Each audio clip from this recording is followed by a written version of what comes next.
the man who had come to dominate American finance for a generation, was born on the 17th of April 1837 in Hartford, Connecticut. John Pierpont Morgan, as he came to be known, was the son of Junius Spencer Morgan and Juliet Pierpont.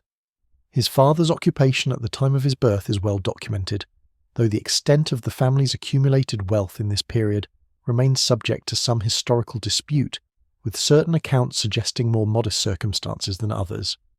Junius Spencer Morgan was a partner at Howe Mather & Company, the largest dry goods wholesaler in Hartford, a position which provided a comfortable living but not yet the extraordinary fortune which would later characterize the family.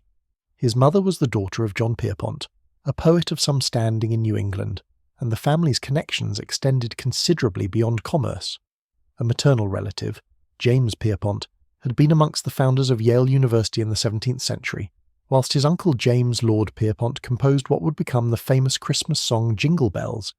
Though this was scarcely recognised at the time of young Pierpont's childhood, Morgan preferred to be called Pierpont rather than John, a preference which persisted throughout his life and which distinguished him from the many other individuals who shared his first name in 19th century America. The family's financial circumstances changed considerably in 1847 when Pierpont was 10 years of age. His grandfather Joseph Morgan died and left the family a large fortune, substantially elevating their position within Hartford society and providing the capital which would enable Junius Morgan to expand his ambitions beyond the dry goods trade. This inheritance proved transformative, and in the years that followed, the family's attention turned increasingly toward the financial sector, a shift which would have profound implications for young Pierpont's future. His education reflected the ambitions of a family with considerable means. He was educated at several institutions in New England, attending the Hartford Public School, before progressing to the Episcopal Academy in Cheshire, Connecticut, where he boarded with the principal. In September 1851, Morgan passed the entrance examination for the English High School of Boston, an institution which specialized in mathematics and was designed specifically to prepare young men for careers in commerce. However, in April 1852, his education was interrupted when he contracted rheumatic fever, an illness which left him in such severe pain that he could not walk and which would recur with increasing frequency as he grew older. The gravity of this condition prompted Junius Morgan to arrange for an extended recovery period abroad. Pierpont was sent to the Azores aboard a ship named the Yeo, which was owned by Charles Dabney, a merchant with whom the Morgan family maintained business connections. The voyage and subsequent recuperation in the mild climate of the islands proved beneficial, and his health gradually improved, though the rheumatic condition would continue to afflict him intermittently throughout his life, occasionally forcing him to withdraw from his professional activities for extended periods. Following Pierpont's recovery, the trajectory of the family's ascent accelerated considerably. In 1854, Junius Morgan accepted a partnership in the London banking firm of George Peabody & Company, a significant advancement which necessitated the family's relocation to England and which marked their full transition from trade to finance. Pierpont was sent to the Institut Sillig in Switzerland, where he became fluent in French and displayed a considerable aptitude for mathematics, before proceeding to the University of Göttingen in Germany for further study. By the time he completed his education in 1857, having acquired fluency in French and German, alongside his mathematical training, he was prepared to return to the United States and begin his career in the world of finance, equipped with both the education and the family connections which would prove essential to his subsequent rise. Any assessment of Morgan's career must begin by understanding the financial landscape of 19th century America and the transformation of the United States from an agrarian economy into an industrial power, a shift which would create both the necessity and the opportunity for financiers of Morgan's particular talents. The American economy in the decades preceding the Civil War was overwhelmingly agricultural, with the vast majority of the population engaged in farming and related activities, whilst the financial system was fragmented and chaotic in ways which would have been unthinkable in the established banking centres of Europe. The country lacked a central bank following the expiration of the Second Bank of the United States Charter in 1836, a decision which had been driven by President Andrew Jackson's distrust of centralized financial power and which left the nation without any institution capable of regulating the money supply or providing stability during periods of economic stress. In the absence of a central bank, state-chartered banks proliferated across the country, each issuing its own currency notes backed by varying degrees of gold and silver reserves, creating a bewildering array of paper money which traded at different values depending on the perceived soundness of the issuing institution. The result was a monetary system of extraordinary complexity and instability, in which merchants and businessmen were required to consult regularly updated banknote reporters to determine the current value of the various currencies in circulation. Moreover, the lack of any regulatory oversight meant that banks could and did fail with alarming frequency, wiping out the savings of depositors and creating periodic waves of financial panic which swept through the economy with devastating effect. The Civil War, which began in 1861 and continued until 1865, transformed this situation considerably. The federal government, faced with the necessity of financing a massive military effort, established the national banking system in 1863, creating a uniform national currency and a network of federally chartered banks subject to federal regulation. However, this system, whilst more stable than what had preceded it, still lacked the fundamental mechanism of a central bank which could expand or contract the money supply in response to economic conditions, a deficiency which would contribute to repeated financial crises in the decades that followed. The war also accelerated the industrialization of the northern states as the demands of the military production spurred the growth of manufacturing and the development of the railroad network, which would prove essential to the subsequent expansion of American commerce. The post-war period witnessed an extraordinary expansion of the railroad industry, an expansion which was driven in part by federal land grants and in part by the enormous potential profits to be made from connecting the vast expanses of the American continent. Between 1865 and 1900, railroad mileage in the United States increased from approximately 35,000 miles to well over 190,000 miles, creating an infrastructure which would transform the American economy, but which would also be characterized by wasteful overbuilding, ruinous competition, and periodic collapses which threatened the stability of the entire financial system. The railroads comprised approximately 80% of the listings on the New York Stock Exchange by the 1880s, and their securities represented the primary vehicle through which European capital flowed into American enterprises, making the health of the railroad industry a matter of paramount concern to the banking houses which facilitated these investments. This era, which came to be known as the Gilded Age, was characterized by rapid economic growth, enormous accumulation of wealth by a small number of industrialists and financiers, and virtually no regulation of business practices or financial activities. The period saw the rise of the so-called robber barons, men such as Cornelius Vanderbilt in railroads, John D. Rockefeller in oil, and Andrew Carnegie in steel, who built vast industrial empires through a combination of innovation, ruthless competition, and consolidation of competing enterprises. These industrial titans frequently clashed with the banking houses of Wall Street, which sought to impose order and stability on industries characterized by destructive competition, whilst the industrialists themselves valued independence and resisted the influence of financiers whom they saw as interfering with their operations. The financial system of this period was plagued by recurring panics and crises, a pattern which reflected both the absence of a central bank and the speculative excesses which characterized American capitalism in the late 19th century. Major financial panics occurred in 1873, 1893, and 1907, each precipitating severe economic contractions and each exposing the vulnerability of a financial system which lacked any mechanism for providing liquidity during periods of stress. The Panic of 1873, triggered by the failure of the investment bank Jay Cooke and Company, led to a depression which lasted for 6 years and resulted in the failure of hundreds of banks and businesses. The Panic of 1893 was even more severe, with gold reserves depleting dangerously and unemployment reaching levels not seen since the founding of the Republic. The American financial system during this period was also distinguished by its dependence on European, and particularly British, capital.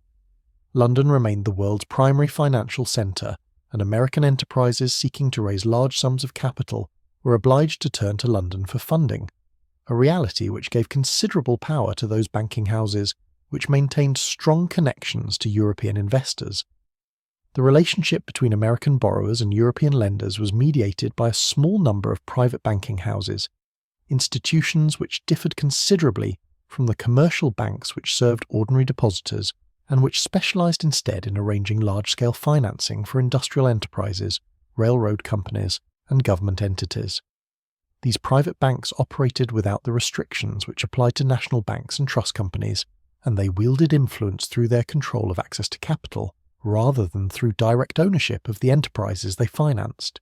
Trust companies, which had emerged as important financial institutions in the late 19th century, occupied an intermediate position, accepting deposits like commercial banks, but operating with less regulatory oversight and engaging in a wider range of speculative activities. The distinction between these various types of financial institutions would prove significant in the panics which periodically afflicted the system, as the lack of clear lines of authority and the absence of a lender of last resort meant that coordinated responses to financial crises depended on the willingness of powerful private individuals to organise rescue efforts. This was the chaotic and rapidly expanding economic landscape into which Pierpont Morgan would emerge as one of its most powerful figures, a financier whose methods would be described as bringing order to the disorder which had characterised American industry throughout much of the 19th century. For Morgan, this landscape of opportunity and instability would provide the context in which his particular talents for organisation and his access to European capital would prove decisive in reshaping the structure of American finance. Having completed his education in Europe, Morgan returned to the United States in 1857 to begin his career in this turbulent financial environment, joining the New York banking firm of Duncan, Sherman & Company as an accountant. Duncan, Sherman & Company was the American representative of the London firm George Peabody & Company, which had recently taken on Morgan's father Junius as a partner, and the position provided the younger Morgan with an opportunity to learn the intricacies of international finance whilst maintaining close connections to his father's operations in London. The work involved collecting and transmitting interest and dividend payments, executing orders on the New York Stock Exchange, and conducting credit assessments on mercantile houses which conducted business with Peabody & Company, activities which gave Morgan a comprehensive understanding of the mechanisms through which European capital was channeled into American enterprises. In early January 1859, Morgan was dispatched on an extended business trip to the southern states to visit the firm's correspondents in Georgia, Alabama, and Louisiana, and to improve his knowledge of the cotton trade, which represented a substantial portion of American exports to Europe, and which was consequently of considerable interest to the firm's European clients. Most of his time was spent in New Orleans, a leading cotton export hub, where he was expected to develop relationships with local merchants and to assess the creditworthiness of potential borrowers. During this visit, Morgan encountered a ship captain who had arrived with a cargo of coffee but no buyer, and in a decision which demonstrated both initiative and considerable risk, Morgan used the firm's funds to purchase the coffee without authorization, subsequently selling it to local merchants at a profit. The transaction was successful, and Morgan considered it his first entirely independent business dealing, but Sherman delivered a stern reprimand for conducting unauthorized trades, emphasizing that junior employees were not to engage in speculative activities using the firm's capital without explicit approval. The incident revealed both Morgan's willingness to act decisively when he perceived an opportunity and the constraints which junior positions in established firms placed on ambitious young men, constraints which would shortly lead him to establish his own independent operations. He also developed a lifelong taste for Cuban cigars during this period, a habit which would persist throughout his life and which saw him smoke large Havana cigars, often referred to as Hercules clubs, in considerable quantities daily. Later that summer, Morgan visited his father in London to discuss the prospects of establishing his own firm, and during this visit he also renewed his acquaintance with Amelia Sturgis, whom he had met through his New York social circle. Amelia, known as Mimi, was the daughter of a successful merchant, and Morgan had been courting her for some time. However, their plans were complicated when, in 1861, she was diagnosed with tuberculosis, a disease which was often fatal in the 19th century, and for which the primary treatment involved extended periods in warm, dry climates, in the hope that rest and favourable conditions would arrest the progression of the illness. Despite the grave prognosis, Morgan and Amelia married and moved to Algiers with the hope that the Mediterranean climate would facilitate her recovery. Morgan devoted himself to nursing his bride, but despite his efforts and the supposedly beneficial climate, her condition deteriorated steadily. She died in February 1862, 4 months after their marriage. Morgan returned to New York devastated by the loss, and those who knew him in this period noted that his demeanour had changed considerably, his gaze becoming more intense and his constitution weakening under the strain of grief. In the days following her funeral that spring, he developed sores across his body, diagnosed as a mild form of smallpox, and once he recovered from this illness, he suffered from severe headaches which would occasionally overcome him. His response to this personal catastrophe was to immerse himself in work, and he formed a business partnership with his cousin in an effort to keep himself occupied. However, the loss of Amelia hung over him, and many years later he would continue to express regret over his inability to save her, blaming himself for the outcome despite the fact that 19th century medicine offered no effective treatment for tuberculosis. The American Civil War, which had begun in 1861, continued to rage as Morgan attempted to rebuild his life through his professional activities. Business slowed considerably during the war years, delaying his plans to open his own office, but eventually, sometime between April and July of 1861, he established J. Pierpont Morgan & Company, conducting operations from a single-room office at 53 Exchange Place. The firm's activities during the war years remained somewhat obscure, as the disruption of trade between the northern and southern states created enormous uncertainty and reduced the volume of commercial transactions, which had previously supported the merchant banking business. In 1864, at the urging of his father, Morgan formed a new partnership with Charles Dabney, a senior financier with substantial experience and connections, creating the firm of Dabney, Morgan & Company. This arrangement proved beneficial, as it combined Morgan's energy and his father's London connections with Dabney's established position in New York financial circles. The firm engaged primarily in railroad finance, an activity which was expanding rapidly, as the federal government pushed for the construction of transcontinental lines, and as investors recognized the potential profits to be made from connecting the increasingly populous Western territories with the manufacturing centers of the East. Throughout this period, Morgan acquired considerable experience in the financing and reorganization of railroads, working on major lines including the Ohio and Mississippi and the Illinois Central, for which he personally negotiated loans. This work brought him into contact with the peculiar problems of the railroad industry, including the chronic overbuilding which resulted from competition between rival lines, the frequent financial distress which afflicted even well-established companies, and the complex relationships between the railroad managers who operated the lines and the investors, largely European, who provided the capital. These experiences would prove invaluable in the following decade, when Morgan would begin to impose order on an industry characterized by waste, competition, and instability. By the end of the 1860s, Morgan had established himself as a competent financial operator with strong connections to European capital, particularly through his father's firm in London, but he had not yet achieved the prominence which would characterize his later career. The partnership with Dabney had provided a solid foundation, but Morgan remained one financier amongst many in New York, distinguished primarily by his European connections rather than by any particular achievement or innovation in the American market. The 1870s would prove to be a transformative period for Morgan, as he formed the partnership which would become one of the most powerful banking houses in the world, and began the railroad reorganizations which would establish his reputation as a financial arbiter of unparalleled influence. In 1871, Morgan formed a partnership with Anthony Drexel of Philadelphia, creating Drexel, Morgan & Company, a firm which would shortly become one of the most influential banking houses on Wall Street, and which would serve as the vehicle through which Morgan would reshape much of American industry.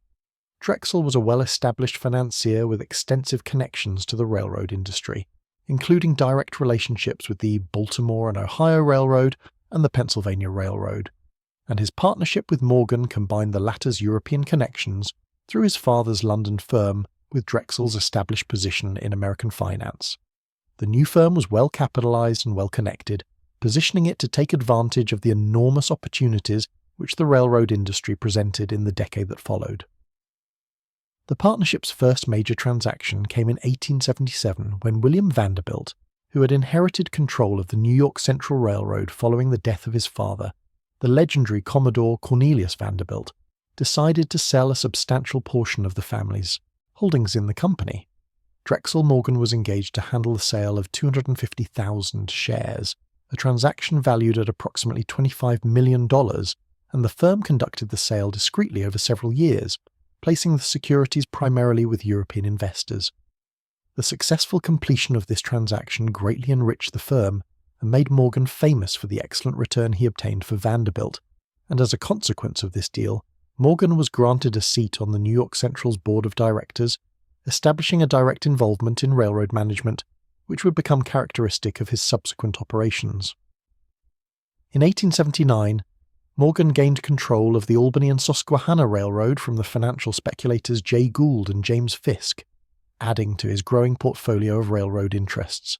However, these successes occurred against a backdrop of increasing chaos in the railroad industry more broadly, as the fierce competition which had characterized the sector throughout the 1870s intensified in the early 1880s. The fundamental problem was that the railroad network had become overbuilt, with competing companies racing to lay track in order to claim the most advantageous routes, often without regard to whether those areas actually required rail service or could generate sufficient traffic to make the lines profitable. The result was that competing lines often ran parallel to one another, sometimes close enough that trains on one line were visible from the other, creating a situation in which neither company could operate profitably unless it captured the bulk of the available traffic. This led to rate wars, with each railroad continuously lowering its prices in an effort to attract or retain business from competitors, a practice which often meant charging shippers less than it actually cost to transport their goods. From a manager's perspective, this made a certain kind of sense, as it cost nearly as much to run empty trains as it did to run full ones, and no railroad could afford to suspend operations for any extended period. Accordingly, the industry was characterized by a destructive competition which benefited shippers in the short term, but which threatened the long-term viability of the railroad companies themselves and, by extension, the investments of the European capital which had financed their construction.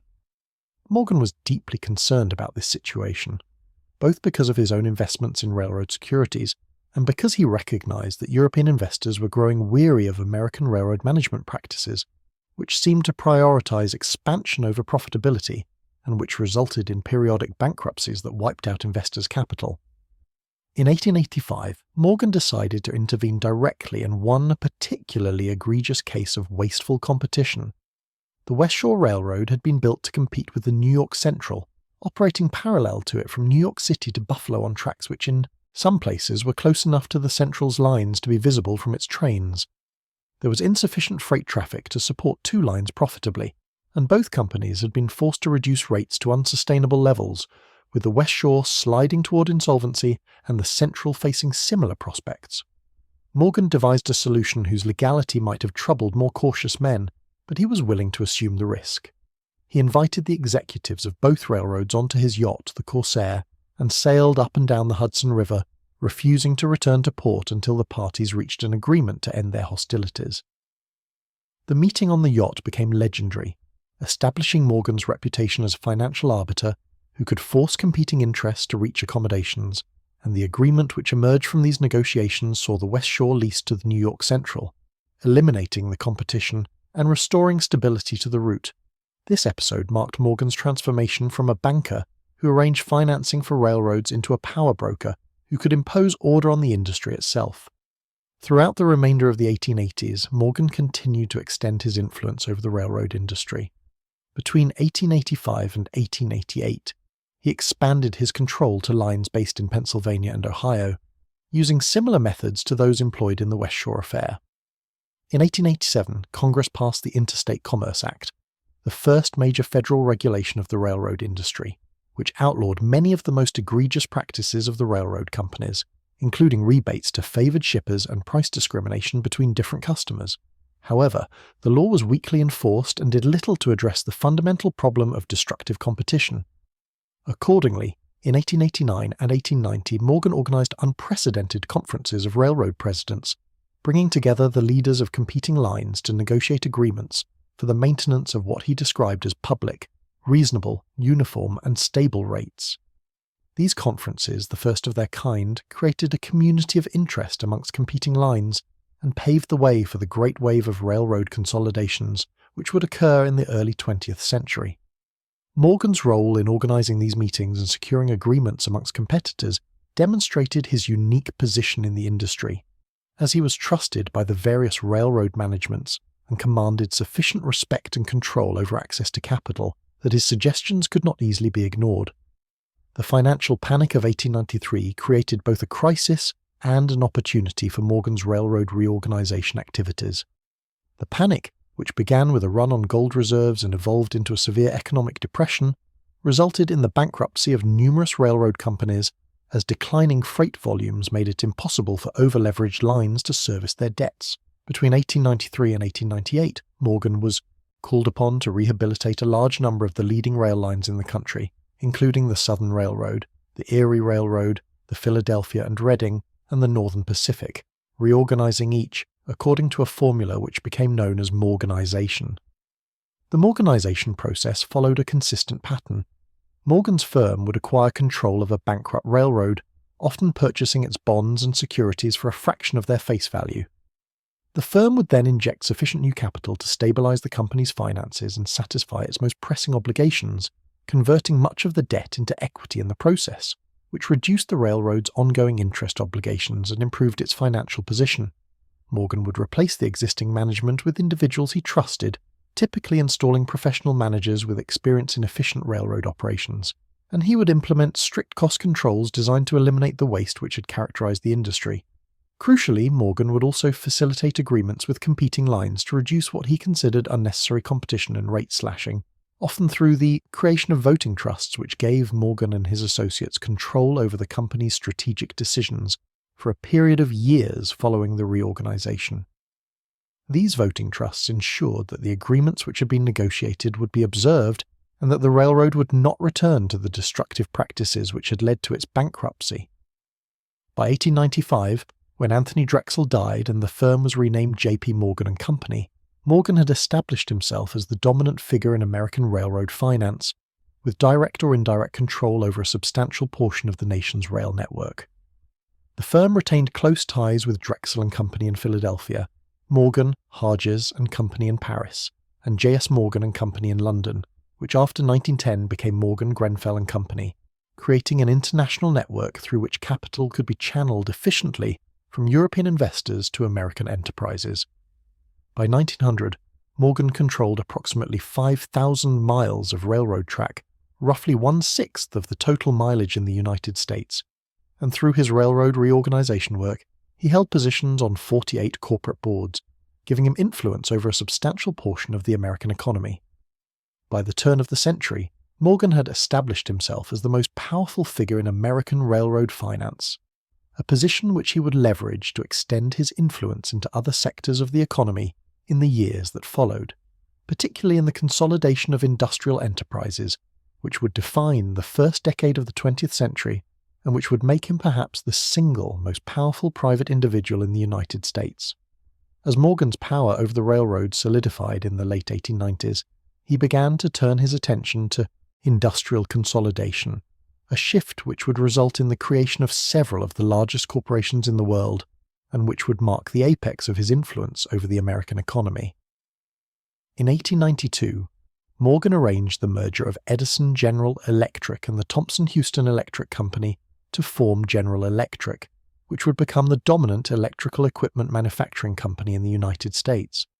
This transaction was notable not merely for its scale, but for the manner in which it brought together two competing technologies and their associated patent portfolios, with Thomas Edison's direct current system ultimately losing out to the alternating current technology, which the Thomson-Houston Company had developed based on patents held by Nikola Tesla and George Westinghouse. Morgan had been a supporter of Edison's electrical ventures since the early 1880s, and with Morgan's backing, Edison's company had built the first central power station in Lower Manhattan, gradually electrifying much of the city and demonstrating the commercial viability of electric power distribution. However, the technical superiority of alternating current for long-distance transmission meant that Edison's direct current system was ultimately relegated to a secondary position, and the formation of General Electric represented a pragmatic recognition of this reality. The consolidation also positioned Morgan at the forefront of the electrification of America, a transformation which would fundamentally alter both industrial production and domestic life in the decades that followed. The financial panic of 1893 interrupted Morgan's industrial consolidation efforts and created a crisis which threatened the stability of the entire American financial system. The panic began in the spring of that year when several major railroad companies failed, triggering a broader loss of confidence which evolved into a run on gold reserves as investors, both domestic and foreign, sought to convert their dollar holdings into gold. The United States government was committed to maintaining the gold standard, which meant that it was obliged to redeem paper currency for gold upon demand. But the Treasury's gold reserves were being depleted at an alarming rate, and by early 1895 the situation had become critical. President Grover Cleveland recognized that the government faced potential bankruptcy if the gold reserves were exhausted, and he attempted to persuade Congress to authorize the issuance of new bonds which could be sold to replenish the gold supply. However, Congress refused to act, partly because many members were sympathetic to the free silver movement, which advocated abandoning the gold standard in favor of a bimetallic system that would increase the money supply and ease the burden on debtors, particularly farmers. With congressional approval unavailable and the Treasury's gold reserves continuing to decline, Cleveland turned to Morgan for assistance. In February 1895, Morgan led a syndicate of financiers, including substantial participation from European investors, which agreed to supply $62 million in gold to the United States Treasury in exchange for government bonds. The transaction was controversial, as it required Morgan to cite an obscure statute from 1862, which gave the Secretary of the Treasury the authority to conduct such transactions without congressional approval, and there were accusations that Morgan and his associates were profiting excessively from the government's distress. However, the syndicate's intervention stabilized the gold reserve and prevented what would likely have been a catastrophic collapse of the gold standard, and Morgan was credited with saving the nation from bankruptcy, though this did little to endear him to those who viewed the concentration of financial power in private hands as a threat to democratic government. Following the death of Anthony Drexel in 1895, Morgan reorganized his firm as J.P. Morgan & Company, a name which would become synonymous with financial power in the early 20th century. In 1898, Morgan formed the Federal Steel Company, consolidating several steel producers and positioning himself to play a major role in what would shortly become the most significant industrial consolidation of his career. The creation of the United States Steel Corporation in 1901 marked the culmination of Morgan's consolidation efforts and represented the formation of the first billion-dollar corporation in the world. The negotiations which led to this outcome began in December 1900 at a dinner given in honor of Charles Schwab, who was then president of the Carnegie Steel Company. The dinner was attended by many of the country's industrial and financial elite, including Morgan, who sat next to Schwab throughout the evening. After the meal, Schwab delivered a speech in which he extolled the strength and efficiency of the American steel industry and argued that it could be made even more powerful through consolidation. Schwab suggested that a single company controlling the most efficient mills in the country could dominate the world steel market through economies of scale, advanced technology, and specialization. Morgan listened carefully to this vision, and after the dinner he took Schwab aside to discuss the possibility of implementing such a consolidation. Schwab agreed to sound out Andrew Carnegie, who owned the largest and most profitable steel company in the United States, on whether he might be willing to sell his interests. Schwab met with Carnegie at the St. Andrews Golf Club north of New York City, and during a game of golf, he conveyed Morgan's interest in purchasing the Carnegie Steel Company. Carnegie, who was by this time 65 years of age and had been considering retirement, pondered the matter overnight. The following morning he handed Schwab a slip of paper on which he had written his asking price of $480 million. When Morgan received this figure, he immediately responded that he accepted the price, recognizing that Carnegie's company was the essential component of any successful steel consolidation, and that further negotiation risked losing the opportunity. The transaction which followed brought together Carnegie Steel with a number of other steel companies and related enterprises, including Morgan's own Federal Steel Company, the National Steel Company, the National Tube Company, the American Steel and Wire Company, the American Steel Hoop Company, the American Sheet Steel Company, the American Tinplate Company, the American Bridge Company, and the Lake Superior Consolidated Iron Mines. On the 26th of February 1901, Carnegie signed a letter agreeing to sell his share of the Carnegie Steel Company, and on the 2nd of March, the United States Steel Corporation was formally incorporated.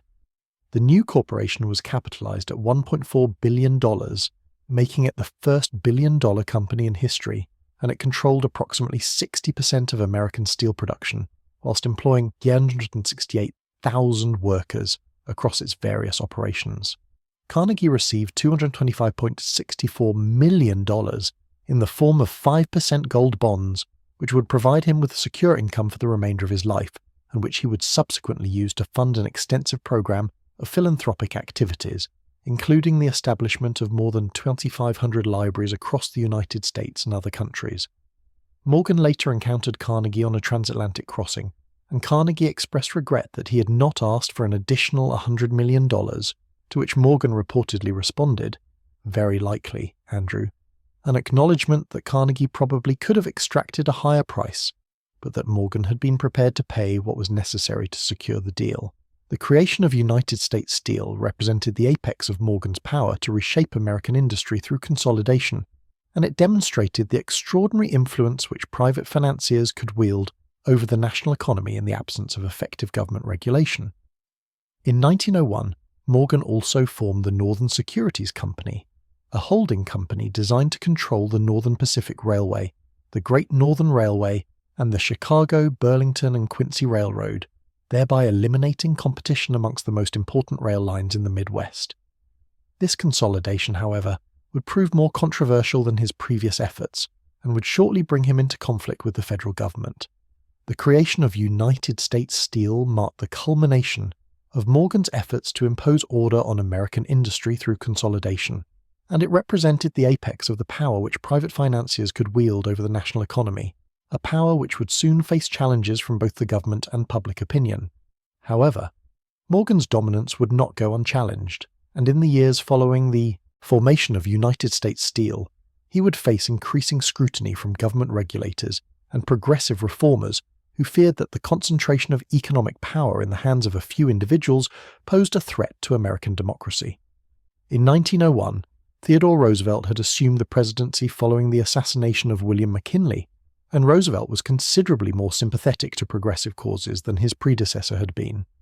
The new president was particularly concerned about the power of industrial trusts and the extent to which a small number of financiers controlled large sectors of the American economy, and he was determined to use the federal government's authority to restrict what he viewed as monopolistic practices. In 1902, Roosevelt ordered his Attorney General Philander Knox to file suit against the Northern Securities Company under the Sherman Antitrust Act of 1890, a law which had been passed to prevent monopolistic combinations, but which had rarely been enforced against large corporations. The suit alleged that the Northern Securities Company constituted an illegal restraint of trade and sought to dissolve the holding company, thereby restoring competition amongst the railroads it controlled. Morgan was reportedly surprised by Roosevelt's action, having assumed that his consolidation of the northern railroads would be viewed favourably as bringing order to a chaotic industry, and he is said to have suggested to Roosevelt that their respective lawyers could work out an accommodation. However, Roosevelt was not interested in negotiation, and the case proceeded through the courts. In 1904, the Supreme Court ruled against Morgan, ordering the dissolution of the Northern Securities Company. Morgan did not lose money on the transaction, as the railroads themselves remained intact and profitable, but his reputation as an all-powerful figure who could impose his will on the financial system suffered its first major defeat. The ruling demonstrated that the federal government possessed the authority to restrict corporate consolidations when it chose to exercise that authority, and it marked the beginning of a period in which Morgan's activities would face greater scrutiny from both regulators and the public. The Panic of 1907 would prove to be both Morgan's greatest triumph and, in some respects, the event which would most clearly demonstrate the dangers of allowing such concentrated financial power to rest in private hands. The panic began in October 1907 with a failed attempt by speculators F. Augustus Heinze and Charles W. Morse to corner the stock of the United Copper Company. When the speculation collapsed, it triggered a crisis of confidence which spread rapidly through the trust companies of New York, institutions which operated somewhat outside the regulatory framework which governed national banks and which were consequently more vulnerable to runs by depositors. On Friday, the 18th of October, news emerged that Charles Barney, the president of the Knickerbocker Trust Company, had been associated with the failed copper speculation. This revelation sparked a run on Knickerbocker, which was the third largest trust company in New York City, and depositors lined up outside its offices demanding their money. The National Bank of Commerce, which had been extending credit to Knickerbocker to cover these withdrawals, requested assistance from the New York Clearinghouse on Monday, the 21st of October, but the Clearinghouse, whose resources were reserved for its member institutions, declined to provide aid. A request was then made to Morgan, who was at that time the most prominent banker in the city and who had experience managing previous financial crises. Morgan organised a meeting of trust company executives on Monday evening to discuss possible responses to the spreading panic. Along with James Stillman of the National City Bank and George Baker of the First National Bank, Morgan assembled a team to oversee relief efforts and to evaluate the financial condition of troubled institutions. Benjamin Strong of Bankers Trust Company, who would later become president of the Federal Reserve Bank of New York, was assigned to assess Knickerbocker's assets and determine whether the trust was worthy of rescue. However, Strong reported that he was unable to complete a thorough evaluation in the limited time available before funds would need to be committed, and Morgan, unwilling to commit capital based on incomplete information, decided not to provide assistance. The failure of Knickerbocker Trust on Tuesday, the 22nd of October, triggered a broader panic across the financial system. Other trust companies faced runs as depositors, fearing that their institutions might be the next to fail, rushed to withdraw their funds. The stock market plummeted, and by Thursday, the 24th of October, call money on the New York Stock Exchange was nearly unobtainable, with interest rates spiking to 70% as lenders refused to extend credit, even on a secured basis. A cascade of bank and trust company failures followed, including the 12th Ward Bank, the Empire City Savings Bank, the Hamilton Bank of New York, and several institutions in Brooklyn. The Treasury Secretary, George Cortelyou, deposited $25 million of the federal government's funds in New York national banks to provide liquidity, and ultimately the Treasury would deposit a total of $37.6 million during the crisis. However, these funds proved insufficient to stem the panic, and by early November the Treasury's working capital had dwindled to approximately $5 million. Morgan, recognizing that government resources were exhausted, took command of the private sector response to the crisis. On Saturday evening, the 3rd of November, Morgan summoned 40 to 50 bankers to his private library on Madison Avenue to negotiate a comprehensive solution. The Clearinghouse Bank presidents met in the East Room of the library, whilst the trust company executives gathered in the West Room, and Morgan himself worked from the librarian's office, where he dealt with a separate crisis involving the brokerage firm of Moore and Schloss, which was on the verge of failure. Morgan informed the assembled bankers that he would not commit the $25 million required to shore up Moore and Schley unless the trust companies could agree amongst themselves to bail out their weaker institutions, effectively forcing the trust company presidents to accept collective responsibility for stabilizing their sector of the financial system. The discussions continued through the night, but little progress was made until Morgan intervened decisively. Around midnight, he informed a leader of the trust company presidents that unless they could resolve the crisis facing their institutions, no additional help would be forthcoming. The trust company executives, understanding that Morgan would not provide further assistance unless they acted, eventually agreed to form a consortium to support the struggling trusts. Just after 4 o'clock in the morning, Morgan locked the doors of the library and informed the assembled bankers that they would not be permitted to leave until they had signed a pledge committing specific sums for the final stage of the bailout. John D. Rockefeller, Morgan's sometime rival in business, contributed $10 million to the Union Trust to aid the effort, publicly announcing his support for Morgan's actions. Over the following days, Morgan orchestrated a series of emergency measures, including the acquisition of the Tennessee Coal, Iron and Railroad Company by United States Steel, a transaction which was approved by President Roosevelt despite concerns that it would further increase U.S. Steel's market dominance, because the alternative was a collapse of the brokerage firm which held Tennessee coal stock as collateral, which would have deepened the panic. By mid-November, the crisis had subsided, and Morgan was widely credited with having saved the nation from a financial catastrophe. The panic, however, had exposed the fundamental weaknesses of a financial system which lacked a central bank and which depended on the willingness of a single private individual to organize rescue efforts during periods of crisis. In 1908, Congress passed the Aldrich-Vreeland Act, which established the National Monetary Commission to investigate the panic and propose reforms to the banking system. The Commission's work would eventually lead to the creation of the Federal Reserve System in December 1913, an institution designed to provide the kind of liquidity and stability which Morgan had provided through private means during the Panic of 1907.